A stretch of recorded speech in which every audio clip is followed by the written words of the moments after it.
na. Susunod na tanong. Dami. Eh, Ang dami. napagod ka ba dun, Gerald? Napagod to. Napili ko mapagod ka rin dito sa susunod nating tanong. Isa pang quality na hinahanap mo sa girl pero hindi naman sa physical. More of something endearing. Something na parang, ay, ganito siya. Wow. Ayun, syempre, I would love to have a girl na yung talented. Talented.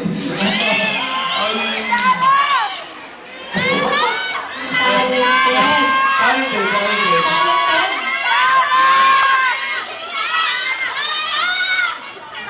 Kasing talented ba siya ni Sarah? Pero kasi nga may dala ka pang ganyan, ha? Saan mo nakuha yan? Sa bag ni Je? Meron ka pang dalang ano ni Sarah, ha? Oh, wow. Kasing talented daw ba? Ako, every day, lalo na yung nag-shooting kami, every day ako nagugulat sa kanya. Kasi talagang, alam mo kayo sobrang saya kasama, sobrang masarap kausap, Pero susunod ako kasi meron pang katigdagang question si ate. Ate, ano po nga yung question mo? Nasabi pa dati sa isang interview na girlfriend maternal si Sarah Heronimo. Hindi mo ba masalubong ligawan?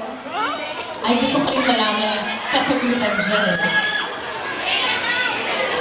Yes, actually sinabi ko yan, pero nahiya ako eh. Kumbaga, ano ako eh, kahit may times na gusto ko siyang kausapin, lapitan, alam mo yung parang, kasi parang si Sarah Gina siya, but But you are Gerald Anderson! pero alam mo yun, every day, like I said, nagugulat ako yan, kasi sobrang Sana naiintindihan ni Gerald yung sinisip ko.